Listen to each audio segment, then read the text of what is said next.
Porque onde está o teu tesouro, aí estará também o teu coração. São os olhos a lâmpada do corpo. Se os teus olhos forem bons, todo o teu corpo será luminoso. Se, porém, os teus olhos forem maus, todo o teu corpo estará em trevas. Portanto, caso a luz que em ti há sejam trevas, que grandes trevas serão. Ninguém pode servir a dois senhores, porque ou há de aborrecer-se de um e amar ao outro, ou se devotará a um e desprezará ao outro. Não podeis servir a Deus e às riquezas. Por isso vos digo, não andeis ansiosos pela vossa vida, quanto ao que haveis de comer ou beber, nem pelo vosso corpo, quanto ao que haveis de vestir. Não é a vida mais do que o alimento, e o corpo mais do que as vestes? Observai as aves do céu. Não semeiam, não colhem, nem ajuntam em celeiros. Contudo, vosso Pai celeste as sustenta. Porventura não valei vós muito mais do que as aves? Qual de vós, por ansioso que esteja, pode acrescentar um côvado ao curso da sua vida? E por que andais ansiosos quanto ao vestuário? Considerai como crescem os lírios do campo. Eles não trabalham, nem fiam. Eu, contudo, vos afirmo que nem Salomão, em toda a sua glória, se vestiu como qualquer deles. Ora, se Deus veste assim a erva do campo, que hoje existe e amanhã é lançada no forno, quanto mais a vós outros, homens de pequena fé? Portanto, não vos inquieteis dizendo, que comeremos, que beberemos, ou com que nos vestiremos? Porque os gentios é que procuram todas estas coisas, pois vosso Pai Celeste sabe que necessitais de todas elas. Buscai, pois, em primeiro lugar o seu reino e a sua justiça, e todas estas coisas vos serão acrescentadas. Portanto, não vos inquieteis com o dia de amanhã, pois o amanhã trará os seus cuidados. Basta ao dia o seu próprio mal. Vamos orar.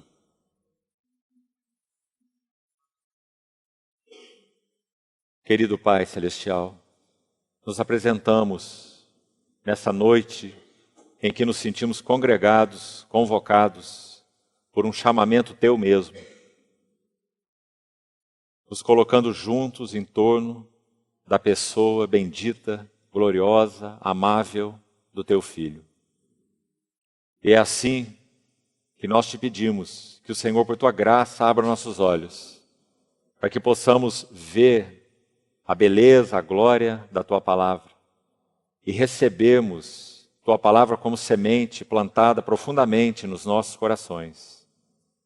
Dá-nos condições externas e internas para que possamos receber a Palavra do Senhor nos nossos corações nessa noite. Guarda-nos, Senhor, de todas as estratégias para roubar dos nossos corações a Tua Palavra. Guarda-nos do maligno, guarda-nos de nossa carne, guarda-nos dos pensamentos voláteis. Mantém nosso coração, espírito e mente tranquilos e focados no Senhor mesmo. Nós te suplicamos Tua assistência para estas coisas, Senhor, sem a qual tudo será vão nessa noite. Por isso, prepara uma boa terra em nós e também entre nós, para que o Senhor possa semear a Tua palavra. E que o Teu nome seja glorificado, e que o Senhor obtenha fruto para o Teu nome, para a Tua glória, para o Teu testemunho. Assim te pedimos, no precioso nome do Senhor Jesus. Amém. Queridos irmãos, nós vamos dar um passo mais nesse capítulo, já que nós iniciamos isso em uma das reuniões anteriores. Compartilhamos algo contido nesse capítulo 6 de Mateus, mas não tivemos tempo suficiente para avançar com detalhes nesses versos, particularmente de 25, como você vê aí, até o verso 34, quando o Senhor trata de uma maneira tão especial, podemos dizer, tão linda, profunda, íntima, com os seus discípulos, a respeito desse assunto tão palpitante nos nossos corações e vida diária chamado ansiedade. Não há nenhum capítulo na Bíblia que trate esse tema da ansiedade como esse pequeno trecho de Mateus 6, 25 a 34. Para que os irmãos tenham um exemplo disso, que isso é verdadeiro. A palavra ansiedade, na língua original, ela aparece nesse pequeno trecho 6 vezes. Temos 6 menções, veja bem. Desde o verso 25, nós não vamos localizá-las agora, vamos chegar lá daqui a pouco. E vamos citar todos os versículos onde aparece essa palavra. Desde o verso 25, vai examinando aí sua Bíblia, por favor, até o verso 34. Quando o Senhor inicia assim: por isso vos digo, não andeis ansiosos pela vossa vida. Então aí já está a primeira menção, e depois dessa nós temos mais 5 vezes. E observe que é num pequenino trecho, poucos versos, 6 vezes a menção dessa palavra. Ou seja, nosso Senhor está usando essa passagem magnífica, vamos buscar entrar em alguns detalhes dela, para nos ajudar imensamente nesse assunto que é uma verdadeira moléstia no nosso viver diário, chamado ansiedades. Irmãos, é claro que esse assunto não é novo. Na verdade, podemos dizer que desde que Adão caiu, a ansiedade está aí. Porque a ansiedade é fruto do pecado. Nós somos por natureza ansiosos, porque nós somos por natureza pecadores. Então essa é a explicação mais básica que nós precisamos ter sobre a ansiedade. Se isso é verdadeiro, que acabamos de dizer, então não há ninguém que não tenha ansiedade. Porque não há ninguém que não seja um pecador, por natureza. Agora, essa é a má notícia. A boa notícia, na sequência, é que nós realmente podemos e devemos encontrar um caminho aos pés do Senhor. Aliás, esse aí é o único caminho e o único lugar, aos pés do Senhor, para que nós sejamos salvos de uma vida ansiosa.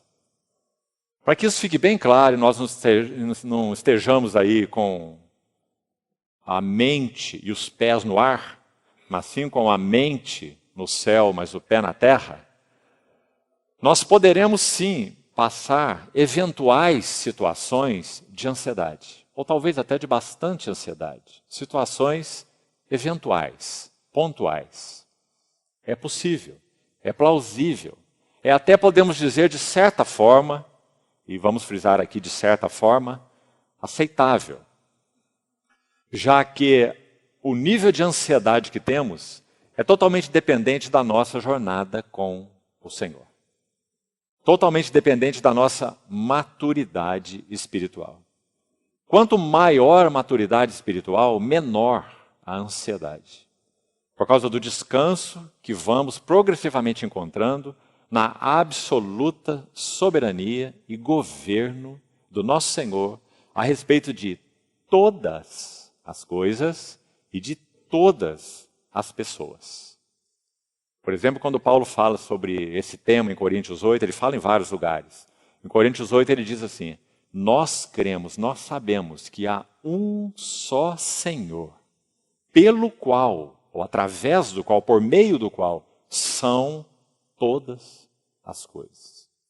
Então, para nós que pertencemos ao Senhor, se temos exercido uma correta vida de fé, nós sabemos que não há nenhum sequer acaso. Para nós não existe tal palavra chamada sorte. Então não existe também a outra, chamada azar. Essas são coisas que pertencem ao mundo. Para o cristão existem as determinações do Senhor. Agora, nosso Deus não é um Deus determinista. Qual é a diferença entre uma coisa e outra? Que para nós há as determinações do Senhor, e é isso que nos rege, mas ao mesmo tempo Deus não é determinista. O que isso significa? Qual é a diferença? Significa que Deus não predetermina as ações dos homens. Você ouviu bem essa frase, irmão? Deus não predetermina as ações dos homens. Porque se Deus predeterminasse as ações dos homens, então Deus seria autor do pecado. Concorda? É uma lógica irrefutável. Se Deus predetermina todas as ações dos homens, e as ações dos homens são más, em basicamente todos os aspectos, então Deus é o autor do pecado. Porque é Ele quem predeterminaria as ações dos homens. Então é muito claro nas Escrituras que não, Deus não predetermina as ações dos homens. Deus age na sua soberania absoluta sobre um homem responsável por todas as suas ações e que responde hoje e responderá a Ele por todas as suas ações. O Senhor Jesus foi quem disse: pelas tuas palavras serás justificado e pelas tuas palavras serás condenado. Né? Então, que isso fique sempre muito claro para nós, esse equilíbrio fino, divino, entre a soberania de Deus absoluta que rege, governa, as determinações dos conselhos de Deus, que são irrevogáveis, né? Mas isso não torna Deus, é claro, autor do pecado, porque nessa sua soberania ele não predetermina as ações dos homens. Por exemplo, um exemplo clássico que mexe com todos nós se não entendemos bem o que nós temos colocado até aqui. Judas Iscariotes, o traidor. Nosso Senhor Jesus, quando ora em João 17, falando que ele protegeu todos os seus, e ele se refere ali particularmente aos seus 12, ele diz: eu os guardei, eu os protegi, e nenhum deles se perdeu. Lembra-se? João 17? Aí o Senhor diz assim: exceto o filho da perdição, para que se cumprisse a Escritura. Então aí nós ficamos com aquela pergunta. Se Deus predeterminasse todas as ações dos homens, então Judas estaria justificado. Porque ele poderia, naquele dia, diante do trono do Senhor, dizer: eu não poderia fazer outra coisa senão trair Jesus. Porque as minhas ações foram predeterminadas por ti, ó Deus. Compreendeu, irmão? Então Judas estaria justificado. Ele não teria nenhuma responsabilidade sobre as suas ações. Então está claro isso? Então, queridos irmãos, esse é o ensino bíblico consistente. Os conselhos de Deus são eternos, são irrevogáveis, serão cumpridos, mas isso não significa, ou seja, isso segue ao mesmo tempo com a outra verdade de que Deus criou um homem responsável, sempre. Então, vamos manter essas duas coisas juntas, porque elas são de grande poder salvador para os nossos corações. Para que não imputemos a Deus as nossas faltas, não é? Ele é santo, santo e santo. Ao contrário de ser autor e responsável por nossas faltas, é Ele quem nos dá suprimento para nós andarmos nos caminhos dele. Não é? Então, nós cristãos somos supridos por essa sua plenitude, da qual recebemos graça sobre graça, como João vai dizer no seu evangelho. Né? Então não vamos alongar nesse assunto, porque, de certa forma, muito sobre isso nós já temos falado entre nós. Para mantermos com cuidado essas duas linhas paralelas, caminhando juntas. Né? Deus sempre fará, no tempo dele, o que ele quer e como ele quer. Mas isso não significa que ele violará a responsabilidade do homem. Muito importante. Em Êxodo é dito várias vezes que Deus endureceu o coração de Faraó. Deixa eu citar mais um exemplo para você. Aí você pode dizer: então Faraó também está justificado. Nada do que ele fez será imputado falta a ele diante do Senhor, porque foi Deus que endureceu o coração de Faraó. Não está escrito isso no livro de Êxodo? Está. Só que preste atenção. Muito antes desse versículo, ou dessa citação aparecer no livro de Êxodo, você vai encontrar uma menção em Êxodo 3,19, quando nem Moisés havia se apresentado a Faraó ainda. Ele está conversando com o Senhor, ali naquela sarça que ardia e não se consumia, em Êxodo 3. Ele não foi nem ao Faraó ainda. E olha o que o Senhor diz para Moisés, escute com atenção. Eu sei, o Senhor dizendo a Moisés, eu sei que Faraó não vos deixará ir. Quando você for diante dele e disser para ele: deixa ir o meu povo. Isso está no capítulo 5 de Êxodo. Ocorreu então, claro, posteriormente. Em outras palavras, o Senhor está dizendo, quando você, Moisés, chegar diante de Faraó e disser para ele, o Senhor, Deus de Israel, disse, deixa ir o meu povo, para que me celebre uma festa no deserto. O Senhor já havia dito antes disso para Moisés. Eu sei que Faraó não vos deixará ir. Compreendeu? Por quê? Porque o Deus todo sábio, onisciente, onipotente, onipresente, ele conhece o coração de Faraó. E ele sabe que Faraó não deixaria o seu povo partir do Egito, a não ser que as 10 pragas acontecessem e ele fosse quebrado, não é? Então um processo duplo aconteceu. Por um lado, o coração obstinado de Faraó resistiria a deixar o povo sair, e por outro lado, Deus, nos seus juízos, ele então operaria em Faraó para que esse coração endurecido de Faraó permanecesse endurecido e uma praga sobre outra praga acontecesse sobre o Egito até a morte dos primogênitos, inclusive o filho de Faraó, não é? Para que o coração de Faraó fosse finalmente, de certa forma, quebrado e ele deixasse aquele povo ir. E nós dizemos, de certa forma, porque posteriormente ele persegue o povo. Você se lembra? E o mar se abre, e o povo de Deus passa, e o exército de Faraó é submergido naquelas águas. Tão obstinado era o seu coração. Não é? Então você vê muito claramente essa interação entre o Deus soberano. Ele não fez o que ele disse para Moisés, ele não livrou seu povo, ele não era isso que ele iria fazer, e ninguém impediria que ele fizesse. Esse não é o seu braço forte, esse não é a sua mão estendida. Se o Senhor estende a sua mão, quem poderá lhe resistir?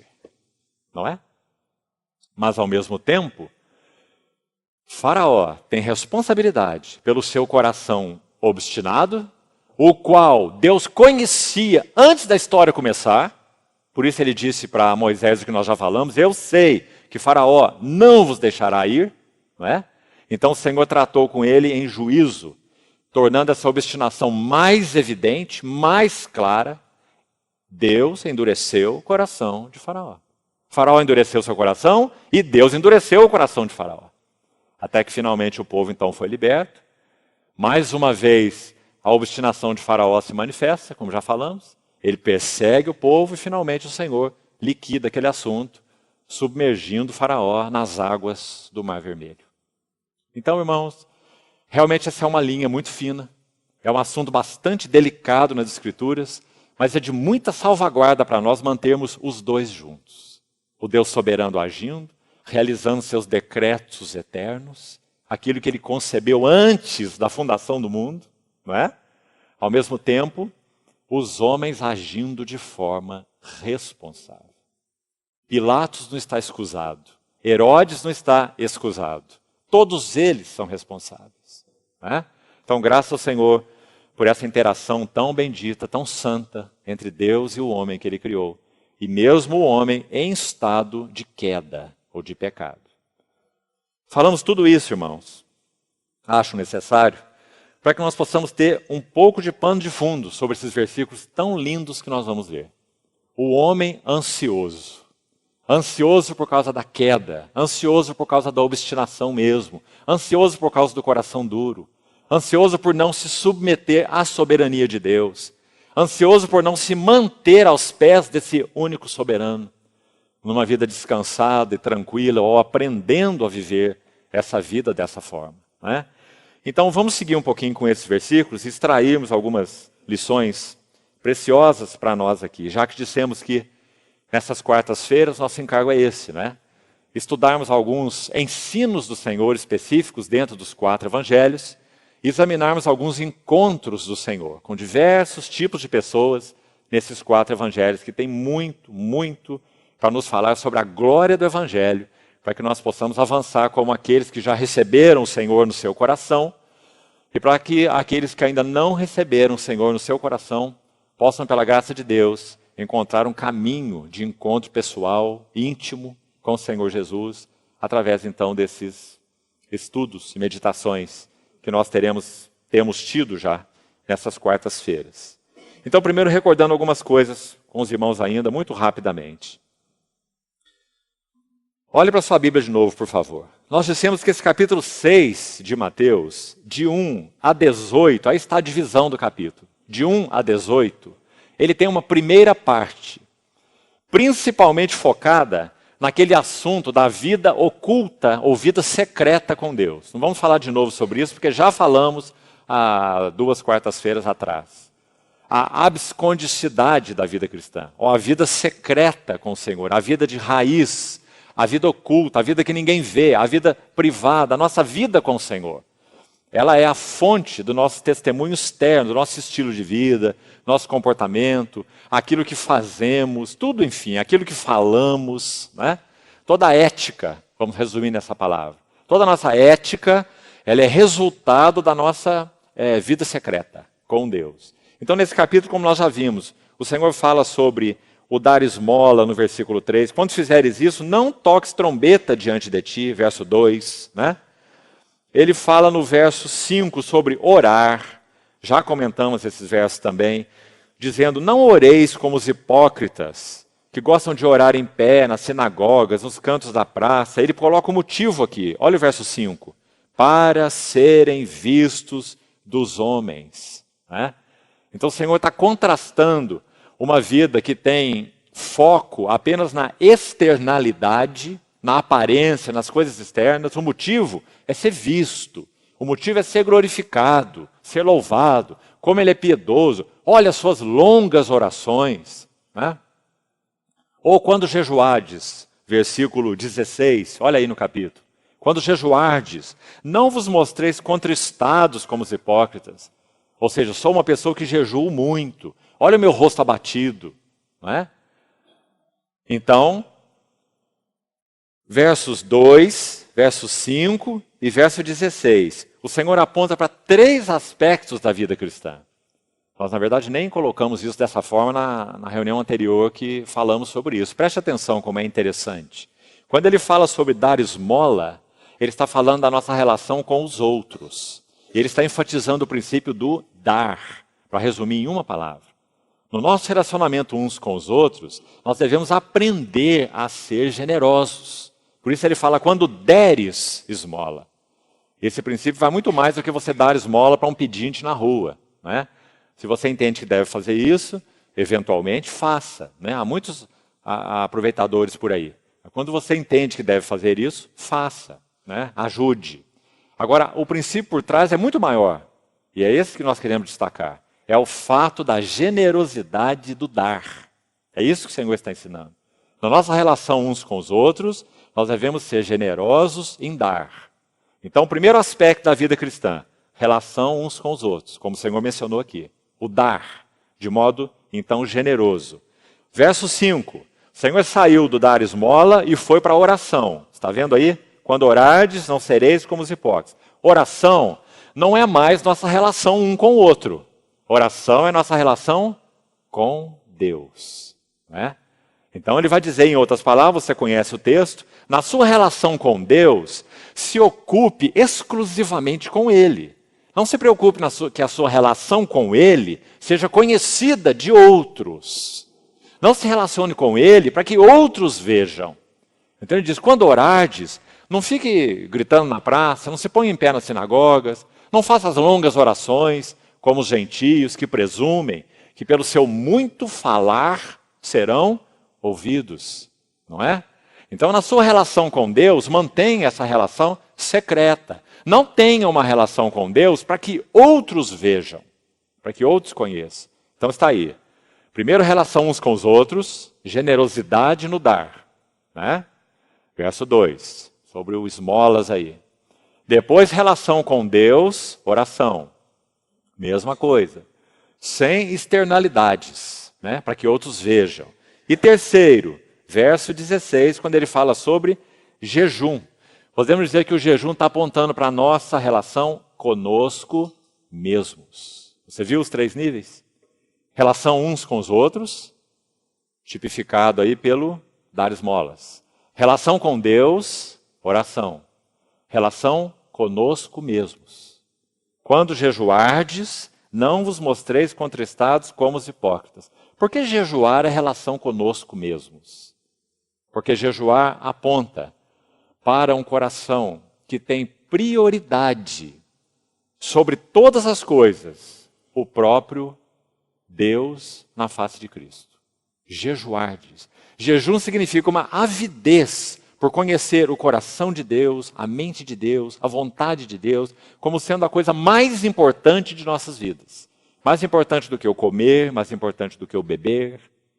Jejuar fala disso. Desejo, avidez de conhecer o coração do Senhor. Então essa é uma relação conosco mesmo. Eu não estou ocupado quanto à minha relação comigo mesmo, eu não tenho como prioridade meus interesses. Eu não tenho como prioridade meu comer. Eu não tenho como prioridade meu beber. Por isso o jejum, compreendeu? Eu tenho como minha prioridade conhecer o coração do Senhor. Então isso é o jejuar. Então fala de uma relação conosco mesmo. Será que temos aprendido o princípio do jejum? Irmãos, se nós somos aqueles que vivem matando todos os seus desejos e os seus apetites, nós nem mesmo somos cristãos. Porque um cristão não vive assim, satisfazendo todos os seus apetites. Isso não é um cristão. Se você vive assim, reconsidere sua experiência, sua jornada com o Senhor.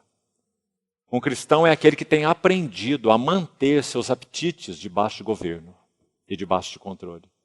Imagine se nós fôssemos dar vazão a todos os nossos apetites.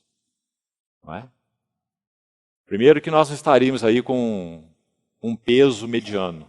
Né? Vamos começar pela boca. Né? Nós estaríamos aí uma bola. Né?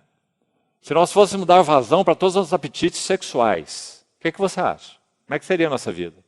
Hein? Se fôssemos dar vazão para todos os nossos desejos relacionados a bem-estar, o que você acha? Como é que nós viveríamos? E por aí, irmão, a lista é longa. Então, quem é um cristão?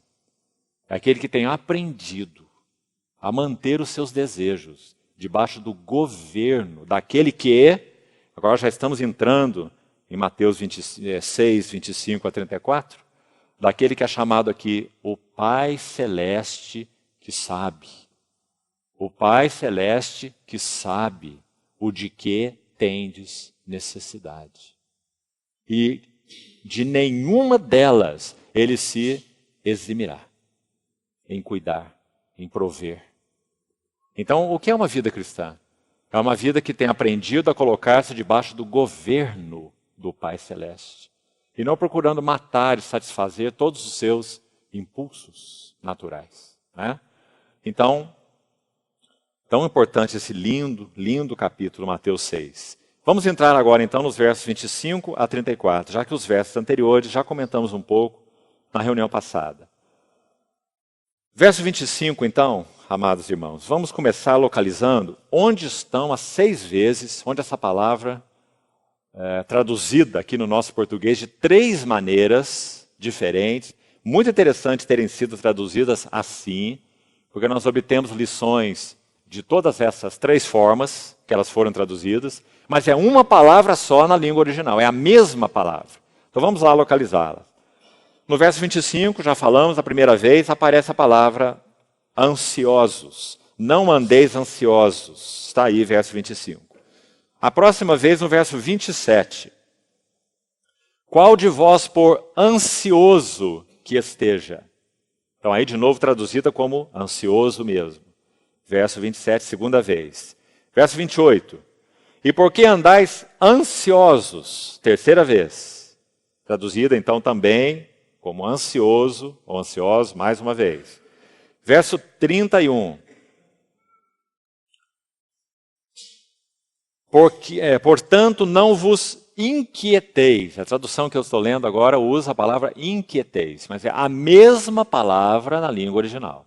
Ou seja, a mesma palavra no grego, que é traduzida por ansiedade, também significa inquietação. Certo? E agora nós temos 2 vezes no verso 34. Portanto, não vos inquieteis. Está vendo aí? Repetiu a palavra do verso 31. Inquietação. Não vos inquieteis com o dia de amanhã, pois o amanhã trará os seus cuidados. Não sei se é essa palavra também que você tem aí na sua Bíblia. cuidados. Né? É a mesma palavra, de novo, traduzida como ansiedade. Então podíamos ler esse versículo assim, 34. Portanto, não andeis ansiosos, ou não vos inquieteis com o dia de amanhã, porque o amanhã trará as suas ansiedades.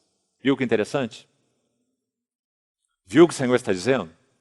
O Senhor está dizendo que a cada amanhã que nós tivermos, este amanhã trará as suas próprias ansiedades. Por isso que ele está dizendo, aprendam a viver um dia por vez. Sabe, irmão, me permita usar essa ilustração mais drástica, mas para que o assunto fique bem claro para nós. Quando nós perdemos entes queridos, em particular, nós descobrimos que o Senhor está dizendo nesse verso é extremamente verdadeiro. Esse caráter tênue da vida. Caráter tênue da vida. E por que o Senhor quis nos ensinar a viver cada dia? Principalmente quando perdemos entes queridos de forma mais abrupta. Digamos, como o Senhor mencionou nesse capítulo, nesse pequeno trecho, ele citou o exemplo da erva do campo. Lembra-se que lemos aí? A erva do campo que hoje existe, mas amanhã, o que acontece com ela? É lançada no forno. Irmão, isso é absolutamente verdadeiro com relação às nossas próprias vidas. Nós somos literalmente como a erva do campo que hoje existe, mas amanhã não sabemos. Amanhã poderá ser lançada no forno, no bom sentido. Sermos tomados pelo Senhor se pertencemos a Ele, não é? Então o Senhor está fazendo comparação aqui do mínimo para o máximo. Aliás, você quer ver uma coisa maravilhosa? Deixa aí marcado Mateus 6, por favor, já vamos voltar. Mas abra comigo em Lucas 12, para você ver algo aqui. Lucas 12. A mesma passagem, no relato de Lucas, ele usa um termo maravilhoso aqui. Lucas 12, 22. Lucas 12, 22. Preste atenção.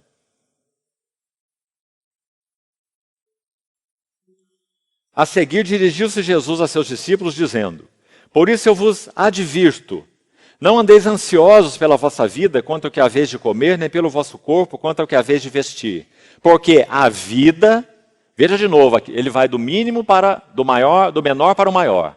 Ou no caso aqui, né, do maior para o menor. Ele põe a vida primeiro, o maior, é mais do que o alimento. E o corpo, o maior, é mais do que as vestes, que são o menor, claro. Agora veja, observai os corvos, os quais não semeiam nem ceifam, não têm despensa e nem celeiros. Todavia Deus os sustenta. Quanto mais valeis do que as aves?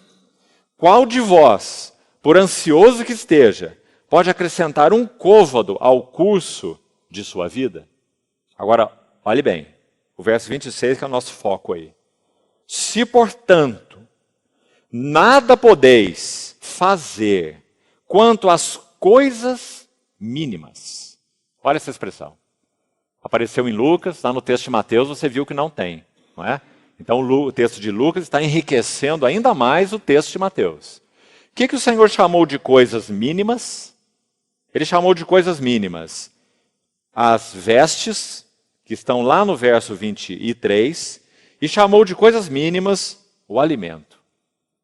Agora, se você examinar o que significa coisas mínimas, a palavra que foi usada aqui, ela é muito interessante. Significa mínimas, ou pode significar, depende do texto onde ela está, né? Mínimas em tamanho, mínimas em quantidade, e agora nesse texto aqui, só essa forma possível de traduzir, significa mínimas em dignidade. Então essa palavrinha, na língua original, pode ter o significado de mínimo em 3 sentidos. Mínimo em tamanho, mínimo em quantidade, e para esse texto aí é mínimo em dignidade. Por quê?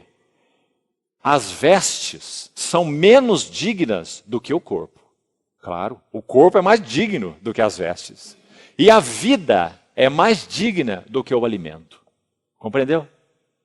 Então o Senhor está dizendo, se Ele cuida das coisas mínimas em dignidade, Ele não cuidará das coisas máximas em dignidade, que são a nossa vida, e para o Senhor, graças a Deus, veja isso aí, o nosso próprio corpo, foi o que ele disse aí.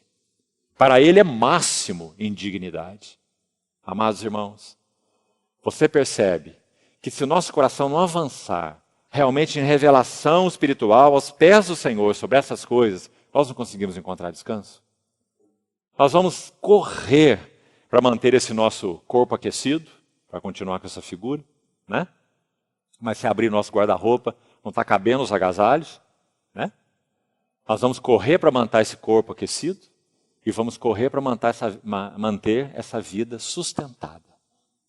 Enquanto nosso Senhor disse assim, observai as aves do campo. O que ele quis dizer? Que nós não precisamos trabalhar. Sabe, irmão, eu já ouvi pessoas ridicularizarem, para ser honesto, cristãos, ridicularizarem um versículo de um salmo, que diz assim, aos amados do Senhor, Ele dá o pão enquanto dormem. Então essa pessoa ridicularizando assim, eu preciso dormir mais, para que o Senhor me dê mais pão. Ele não está entendendo nada do que o Senhor está falando. Paulo, na sua epístola, disse assim, aquele que não quiser trabalhar com suas próprias mãos, ele também não coma. Não é? Porque não é digno de um cristão verdadeiro, que ame o Senhor, que ele seja um ocioso ou um vagabundo, que não queira nada com trabalho.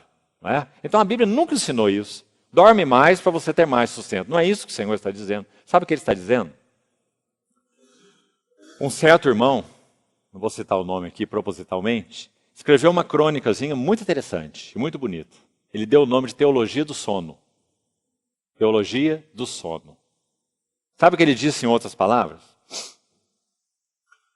A criação mais elevada de Deus, em termos de criação, é o homem.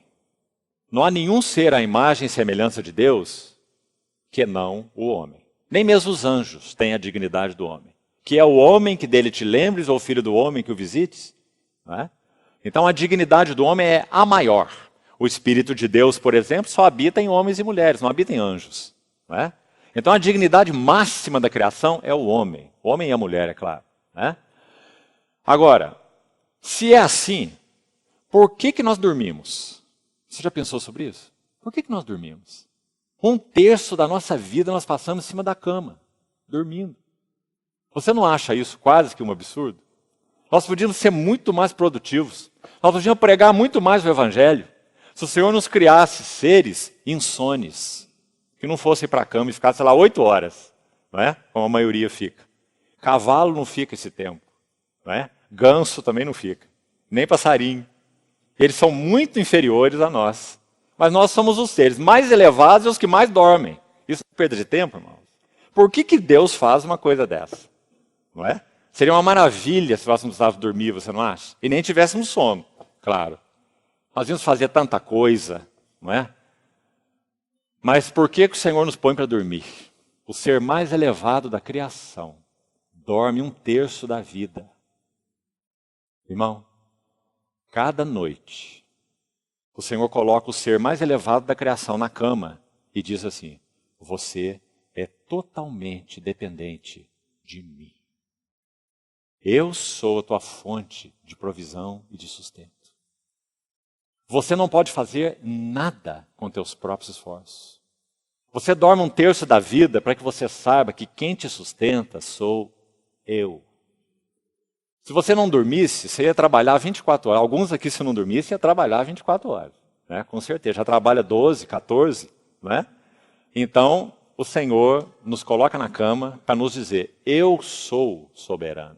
Eu cuido de você. A tua força não está no teu braço. O pão que você come não é resultado exatamente do teu suor.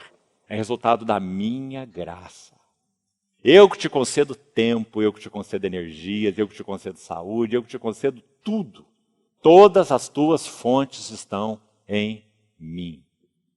Então esse irmão acordou de madrugada, perdeu o sono, e estava meditando e escreveu uma crônicazinha chamada Teologia do Sono.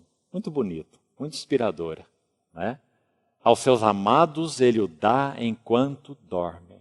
Ou seja, descansa teu coração naquele que te cuida. Não ache que é teu braço que te sustenta. Então, amados irmãos, isso é o que o Senhor está nos ensinando nessa linda passagem de Mateus capítulo 6. Então vamos tomar cuidado para não colocar algo que poetas dos séculos e séculos têm ficado boquiabertos, até mesmo não cristãos, né, com a maravilha desse ensino do Senhor, que nós cristãos guardemos o nosso coração de ridicularizá-lo. Mas compreender o que o Senhor quis dizer para nós quando Ele diz, olha as aves do céu. É você que cuida delas? É? Você que dá água para elas todo dia? Você que dá o alimento para elas? No fundo da minha casa tem um caquizeiro. E o caqui, ele faz as estações do ano de modo perfeito. Né? Eu enxergo a árvore assim, um close. Parece um quadro lindo da janela do fundo da minha casa. E aquele caquizeiro faz as estações do ano perfeitamente. No inverno agora, parece que ele está morto. Não há uma folha sequer, absolutamente seco no inverno. Porque ele está se protegendo. Quando o inverno passa, então entra a primavera, ele começa a florescer, e no outono vai frutificar. Exatamente no outono ele vai dar frutos. É uma árvore que faz as estações de modo perfeito. Agora, há alguns caquis que nascem tão altos que a pessoa que quer colhê-los usa uma vara de bambu enorme com uma gaiolinha na ponta, né, aquele colhedor de frutos, para tentar alcançar aqueles caquis, mas eles estão tão altos que ela não consegue. Fica quase impossível. Sobe na árvore, como já aconteceu, mas não consegue alcançar aqueles galhos mais altos. Mas todos os dias, dezenas de pássaros e bandos de tucanos vão se alimentar dos caquis que estão nas regiões mais elevadas. Porque nosso Pai Celestial as sustenta. Então o que é dito no versículo 25?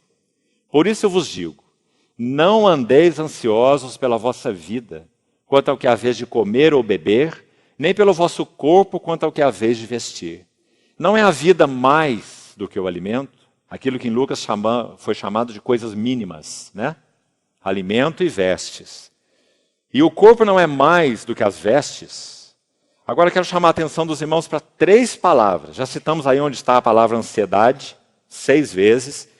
Agora eu gostaria de chamar a atenção para 3 palavras muito preciosas e que vão nos ajudar muito também na nossa meditação. A primeira está aí agora, no verso 26. Localize aí. Observai. A segunda, deixa eu já citá-la para os irmãos. Depois vamos explicá-la. Verso 28. E por que andais ansiosos quanto ao vestiário? Considerai. Está vendo aí? Verso 28. Considerai. Tá, vamos dizer o que ela significa. E por último, no verso 33, nós temos a palavra buscai. Então vamos separá-las desse texto. Primeiro, observai. Depois, considerai. E por último, buscai. Uma sequência de ensinos, irmão, maravilhosa. O que é observar? Depois do Senhor falar sobre o comer ou beber, o vestir, o alimento, verso 25, né? Então ele usa a palavra observai as aves do céu. O que significa essa palavra observar? Perceber, notar, observar mesmo, contemplar. O Senhor está chamando nossas atenções para uma lição que Ele está nos dando dia após dia, cada manhã. Ele está dizendo assim, não deixe que esse fato passe despercebido para você. Observai, contemplai, perceber, discernir claramente. Esse é o sentido da palavra observar. Agora, a próxima palavra considerai, olha o verso 28, ela seria uma consequência da primeira. Se nós observamos no sentido de contemplar, no sentido de perceber, no sentido de discernir, então a próxima palavra, considerai como crescem os lírios do campo, fala de aprender totalmente. Então não é a mesma palavra na língua original, um passo a mais foi dado. Se nós observamos, vamos entender assim, essas aves do céu e os cuidados do Senhor com as aves do céu, Então ele está nos ajudando aí num passo mais. Porque, digamos, as aves do céu são seres mais elevados do que as ervas do campo. Não é? Então, primeiro ele diz, observem as aves do céu. Contemplem, percebam. Agora, no verso 28, ele desce ainda mais. Ele diz, considerai como crescem os lírios do campo. Não é? Então, podemos dizer, um pássaro voa para buscar o seu alimento. Não é? Ele é mais elevado. Agora, um lírio do campo, ele cresceu ali, não sai do seu lugar. Né? Hoje existe e amanhã é lançado no forno. Então você vê que o Senhor está aprofundando o ensino dele. Ele sai desses pássaros com vida mais elevada, que tem condição de sair para ir, digamos, buscar o alimento, e ele vai para a Eva do campo. E na Eva, ele usa uma palavra para nos chamar mais atenção. Então, primeiro, observem as aves, note, perceba, contemple. Mas agora ele vai dizer, aprenda totalmente. É o sentido de considerai. Aprenda totalmente. E também tem o sentido de note cuidadosamente. Por quê? Vamos ler o verso 28. Por que andais ansiosos quanto ao vestuário? Considerai como crescem os lírios do campo. Eles não trabalham e nem fiam. Podemos dizer que os pássaros, de certa forma, trabalham, né? Eles vão buscar o alimento. Mas os lírios do campo, não. E o Senhor diz, olhe bem para eles, olhe para o lírio do campo. Nem Salomão, em toda a sua glória, se vestiu como qualquer deles. Em outras palavras, o Senhor está dizendo assim, ninguém pode tecer uma vestimenta como essa. Nenhum tecelão da terra pode fazer uma vestimenta como essa dos lírios do campo. Quem faz a vestimenta deles é o Pai Celeste. Mas hoje eles existem e amanhã são lançados no forno. Aí ele vai fazer essa pergunta profunda e sondadora. Ele vai dizer assim, vamos ler a sequência do texto, verso 28. Considerai como crescem os lírios do campo, não trabalham, não fiam, falando do trabalho do tecelão, né, para fazer as suas roupas, então eles não fiam. Eu, contudo, vos afirmo que nem Salomão, em toda a sua glória, se vestiu como qualquer um deles. Ora, conclusão, verso 30. Se Deus veste, Deus veste. Irmãos, são palavras que têm que ser cravadas no nosso coração. Você está vendo? Digamos que, teoricamente, todos nós sabemos disso. Nós somos cristãos, não somos pagãos, não é? Nós sabemos que nosso Deus é cuidadoso, é nosso Pai, é generoso, nos abençoa. Todos sabemos de modo geral. Mas sabe, irmãos, precisa ser mais do que geral. Essas palavras precisam ser cravadas no nosso coração. Olha essas duas juntas aí. Deus veste. Imagine se a cada manhã, antes de colocarmos nosso pé para fora da cama, essas palavras fossem acesas no nosso coração a cada manhã. Deus veste. Deus veste. Deus veste. E a outra, Deus cuida. Deus cuida. Quão diferentes seriam nossas vidas em termos de repouso e descanso. Você se lembra do Salmo 91? Há muitas casas de religiosos em que você entra e tem uma Bíblia aberta num altarzinho. Não é assim? Em qual capítulo a Bíblia está aberta? Salmo 91. Sabe o que diz o primeiro versículo? Aquele que habita no esconderijo do Altíssimo. Sabe o que acontece em Mateus 6, de 1 a 18? É uma exposição do esconderijo do Altíssimo. É aquele que dá esmolas no esconderijo. É aquele que ora no esconderijo. E é aquele que jejua no esconderijo. Ou não? Não foi isso que o Senhor ensinou? Secreto. Ele dá esmola secreto, ora secreto e jejua secreto. O que habita no secreto, no esconderijo do Altíssimo. Qual é o resultado, irmão? Descansa à sombra do Onipotente. Não é um ensino de Mateus 6.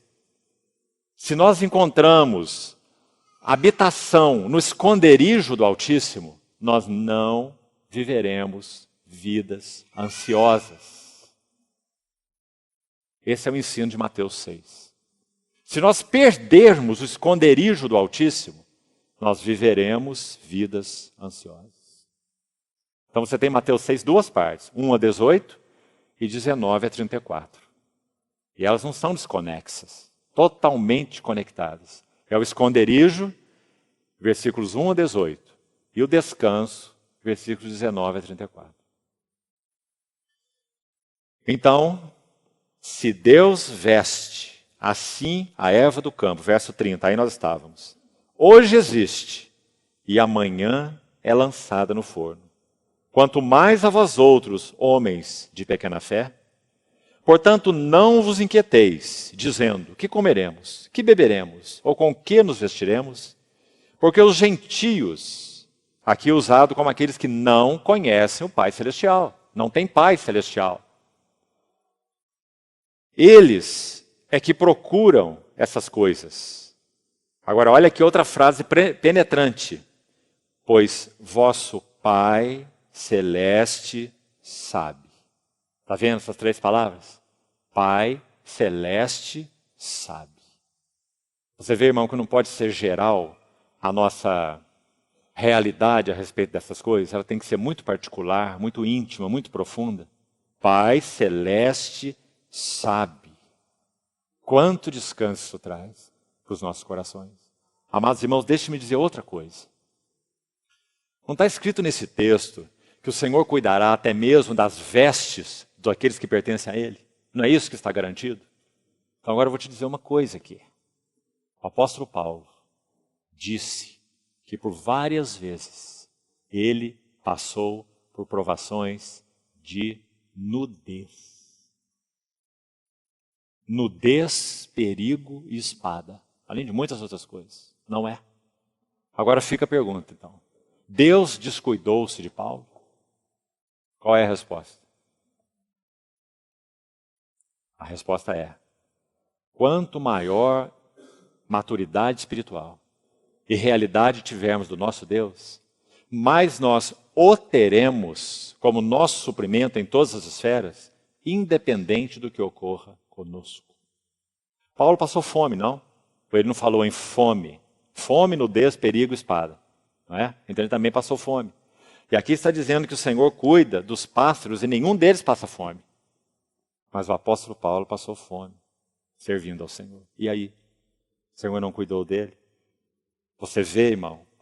Você compreende, irmão? Ele encontrou o Senhor como tal suprimento que ele podia, sem nada no seu coração de amargura, ressentimento, murmuração, desconfiança ou incredulidade, ou seja lá o que for, pelo contrário, passou sua nudez, passou sua fome, para usar sua palavra, suas palavras. Em nada, Filipenses 1:20, eu sei que em nada serei envergonhado. Contudo, como sempre, também agora, escute o que Paulo diz, será Cristo engrandecido no meu corpo, quer pela vida, quer pela morte. Porque para mim o viver é Cristo e o morrer é lucro. Foi isso que ele experimentou. Amados irmãos, parece que quanto menos fé tivermos, mais cuidadoso o Senhor será conosco, por causa da nossa pequena fé. Quanto mais nós pudermos avançar com Ele em maturidade de fé, mais nós teremos condições de suportar mais privações, mais tribulações, mais necessidades. Porque faz parte da vida de fé. Vida de fé não é vida de opulência. Nunca foi, nunca será.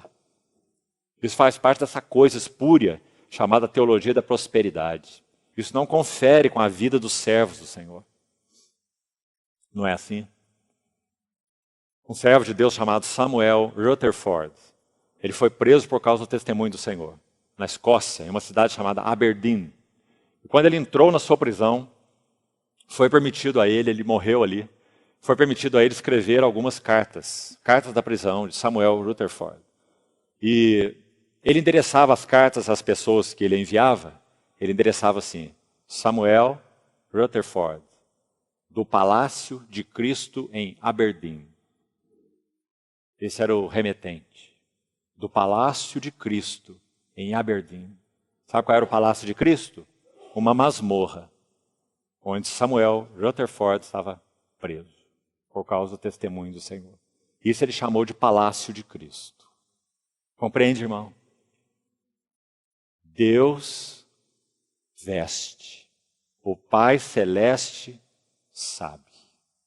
Quanto mais maturidade relacional de vida com Ele, mais nós poderemos passar por provas e privações por causa do seu nome. Então, essa é a segunda palavra. Considerai. Aprender totalmente. Agora vamos concluindo. Vamos para a última palavra, verso 33. Buscai. Viu aí? Primeiro observai, no sentido de contemplar, de perceber, de discernir. Depois considerar, no sentido de aprender tudo sobre aquilo, aprender totalmente. E por último, buscar, é uma outra palavra também na língua original. E essa palavra é muito interessante. Ela significa uma atividade vigorosa para se cumprir ou se realizar alguma coisa. Veja bem, quando o Senhor usou essa palavra, ele disse: busquem, buscai, pois, em primeiro lugar, seu reino e sua justiça. Buscai. Não é buscar de modo frouxo. Não é buscar como um anexo na nossa vida cristã. Não é buscar como algo a mais que nós temos. Temos trabalho, temos família, temos nossas coisas e temos Deus. Né? 4 departamentos. Muitas vezes vivemos nossas vidas assim, não é, irmãos? Então o Senhor usou essa palavra buscai, num sentido muito específico. Uma atividade, vou repetir o sentido dela, vigorosa, para se cumprir, para se realizar alguma coisa. É claro que isso fala de um senso de prioridade. Qual é a prioridade das nossas vidas como aqueles que conhecem o Pai Celestial? Qual é a prioridade? Família, trabalho, bens. Qual é a prioridade de verdade? Buscai, pois, em primeiro lugar, seu reino e sua justiça. Agora precisamos entender o que é então seu reino e sua justiça. Dentro do contexto de Mateus 6 mesmo, para interpretarmos aí o que significa. Quando nosso Senhor foi ensinar seus discípulos a orar, ele disse assim: vós orareis assim. Primeira palavra, Pai. Já falamos que ela aparece no Sermão do Monte 17 vezes, e só no capítulo 6 de Mateus aparece 12 vezes. Pai, Pai, Pai, Pai, Pai, 12 vezes em Mateus 6. Por causa da importância dessa relação com o Pai, que o Senhor quis transmitir para os seus discípulos, porque o Pai é a fonte de toda identidade, de todo significado e de toda segurança. Já comentamos isso em reuniões anteriores, né? Então, quando nosso Senhor menciona o Pai nesse capítulo, ele está chamando a atenção dos discípulos para esse fato. Quem é o Pai? O Pai que cuida, o Pai que veste. Então, amados irmãos, a palavra reino de Deus, o que ela significa nesse contexto? Pai nosso que estás nos céus. Escute bem. Santificado seja teu nome. E agora temos a frase: venha o teu reino. Então o que é buscar, pois, em primeiro lugar, seu reino e sua justiça? Dentro do contexto de Mateus, o que é? É termos o nosso coração totalmente envolvido com os interesses do testemunho do Senhor. Venha o teu reino. Venha o teu reino. Em Mateus 6, qual é o versículo? 10. Mateus 6, 10. Venha o teu reino. E, verso 33, buscai, pois, em primeiro lugar, o seu reino, significa exatamente a mesma coisa. Buscar o reino de Deus significa, nosso ávido desejo é que o reino dele seja estabelecido nessa terra. Número 1, no meu coração. Antes santificai a Cristo como Senhor nos vossos corações, vai dizer Pedro, não é isso? Segundo, nas nossas famílias. Que o Senhor seja entronizado em nossas famílias. Que nossos filhos saibam que quem governa nossas famílias não é mamon. Sabe como que os pais costumam dizer para os seus filhinhos pequenos? O filhinho pede uma coisa, simples às vezes, um sorvete na rua. O que a mãe fala? Agora não tem o quê? Dinheiro. Aí o que o filhinho lê? Ai, quando eu tiver dinheiro, vou comprar todos os sorvetes do mundo. Não é? Porque o mais importante é ter dinheiro. Se eu tenho dinheiro, eu tenho sorvete. Não é? Você vê como nós ensinamos errado nossos filhos, irmãos? Nós entronizamos mamon no coração deles. Agora não tem dinheiro, não tem dinheiro, não tem dinheiro, não tem dinheiro. Porque o mais importante é ter dinheiro, porque com dinheiro tem coisas. Tudo errado, irmãos, nós fazemos. Nós devíamos responder assim. Se não é o caso de dar, está na hora do almoço, não é bom o filhinho chupar o sorvete, não diga que você não tem dinheiro. Ou mesmo que você não tenha dinheiro, não diga que você não tem dinheiro. Não é? Você diga, agora não, filho, outra hora a mamãe te dá, outra hora o papai te dá. Agora não. Que coisa terrível, amados irmãos. Esse senhorio de Mamon nos nossos corações. As garras dele são profundas. Vamos ler de novo o verso 24? Mateus 6, 24. Ninguém pode. Está aí mais uma frase de ouro. Será que isso já foi escrito lá no fundo do nosso coração? Ninguém pode, ninguém pode, ninguém pode. Ninguém pode o quê? Servir a dois senhores.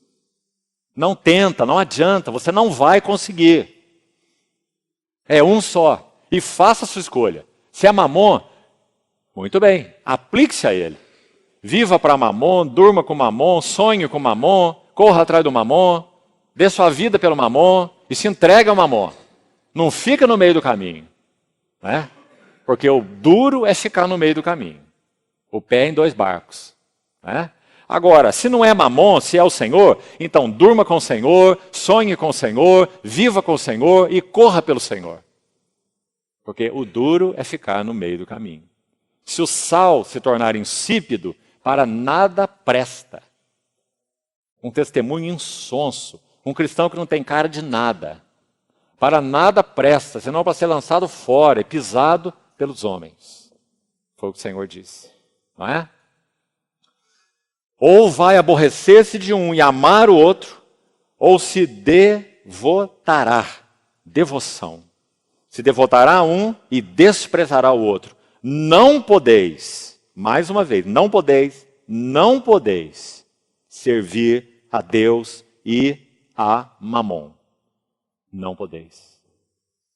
Então, terminando.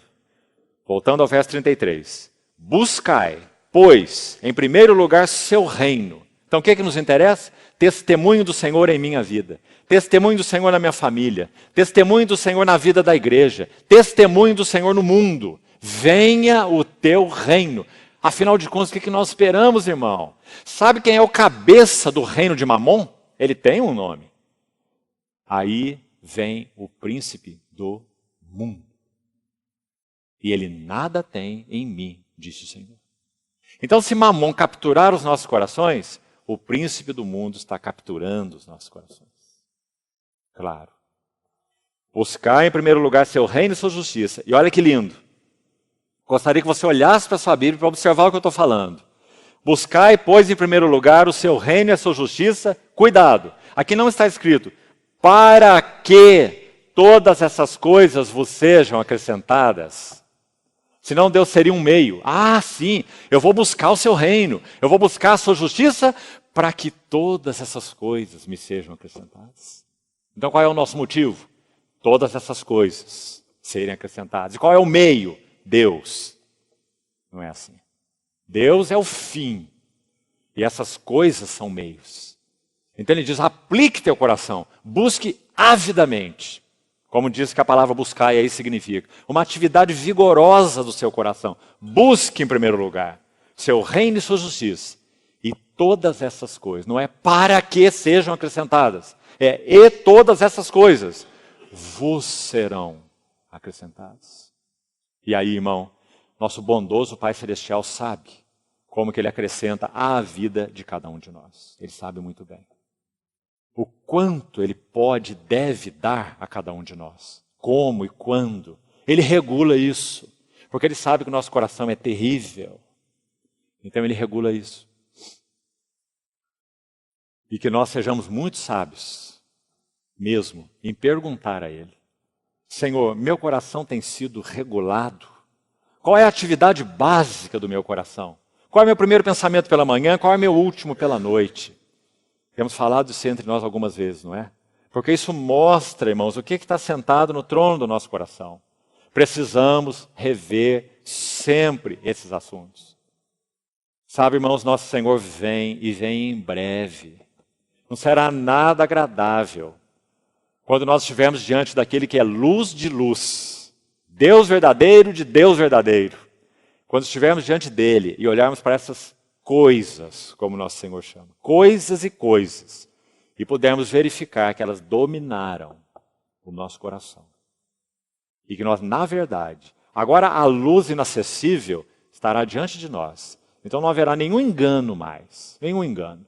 Nossa mente não estará mais driblando a nós mesmos, nossa consciência, mas isso é por causa disso, é por causa daquilo, não é?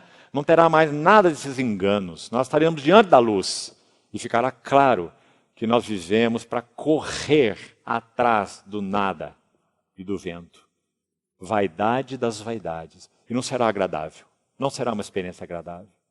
Então que o Senhor nos ajude, irmãos. Que o Senhor nos ajude os que têm pouco, ajude os que têm muito, ajude os que não têm nada, ajude a todos nós. Porque todos os nossos corações têm deficiência nesses assuntos, né? Para que nós possamos manter o nosso coração afinado com aquilo que realmente importa. Buscai seu reino, buscai sua justiça. Deixa as coisas. Ele sabe como acrescentar. Ele cuida, ele provê o seu tempo, sua maneira, seus cuidados. Todas essas coisas vos serão acrescentadas. Portanto, e aí o verso último, 34, tão lindo, conclusivo, né? Portanto, final de tudo, não vos inquieteis com o dia de amanhã, pois o amanhã trará as suas inquietações, os seus cuidados, como a tradução, Revista Atualizada diz aí, ou as suas ansiedades, como já falei, a mesma palavra. Sabe o que é que nos espera amanhã? Quinta-feira, dia 25 de julho, ansiedades. O amanhã trará as suas ansiedades. Então o Senhor diz, viva hoje, basta o dia o seu próprio mal. Então, amados irmãos, mantenhamos essa chave no nosso coração. É uma chave. Deus veste. O Pai Celeste sabe o de que tendes necessidade antes que lhe o peçais. Que maravilhoso, não é? Então que isso ocupe o nosso coração. O mundo não conhece nada dessas coisas. Mas que o nosso coração realmente descanse nessas coisas. E vamos manter bem claro para nós. Nós somos como ervazinhas do campo. Hoje existem, amanhã não existem. Então que cada dia que nós existirmos, que nós existamos para Ele. Em nada serei envergonhado. Mas como sempre, também agora, vamos repetir as palavras de Paulo. Cristo será engrandecido no meu corpo, quer pela vida, quer pela morte. Porque para mim, viver é Cristo. Maravilhosas palavras, não são? Seja realidade para nós. Para mim, viver é Cristo e morrer é lucro. Graças ao Senhor, irmãos. O Senhor continue sim falando ao nosso coração. Vamos orar. Querido Pai Celestial, que privilégio nós temos, não só de te chamar de nosso Pai Celestial, mas de saber que Tu és o nosso Pai Celestial. Aquele que tudo sabe, aquele que tudo vê, aquele que está em secreto. Que aprendamos, Senhor, realmente a habitar no esconderijo do Altíssimo, para que descansemos à sombra daquele que é onipotente. Senhor, obrigado, porque o Senhor está tão atento a cada uma de nossas necessidades. Guarda-nos, Senhor, te pedimos, de toda a avareza, de todo o coração descontrolado, de todos os apetites desordenados. Ensina-nos a viver uma vida descansada debaixo do Teu absoluto senhorio. O Senhor conhece, o Senhor governa tudo e todos, o Senhor tem seu tempo e seu modo, seus caminhos são bons e aprazíveis, sua vontade é boa, agradável e perfeita. Ó Senhor, que essas palavras sejam escritas profundamente no nosso coração. Que tenhamos com o Senhor uma relação tal que nós possamos até mesmo passar por privações, tribulações, dificuldades, sabendo que Tu és aquele no qual estão todas as nossas fontes. Que saibamos, Senhor, tenhamos a experiência do que significa alegrar-nos sempre no Senhor. Tu és a fonte de tudo o que nós necessitamos. Obrigado, Senhor, por tão ampla provisão. Segue ainda, te pedimos, por essa noite, falando ao nosso coração. Queremos repousar, Senhor, realmente nos teus braços. Dá-nos assim um coração de fé, que descansa, que espera, que repousa. Obrigado, Senhor. Tu és tão maravilhosamente bom. Descansamos em Ti, no Teu nome, no Teu caráter, na Tua glória. Louvado sejas, Senhor. Glorifica Teu nome em nossas vidas. Que vivamos para o Teu testemunho, Senhor. Venha o Teu reino e Tua vontade santa seja feita nessa terra como ela é feita no céu. Ajuda-nos a viver como Tuas testemunhas, Senhor. Não nos deixe aplicar o nosso coração vigorosamente a nada mais, que não seja os Teus interesses, que não seja o Teu reino. Assim te pedimos, Senhor, guarda-nos em dias tão difíceis e desafiadores. Para o louvor da glória da Tua graça, te pedimos, em nome do Senhor Jesus. Amém.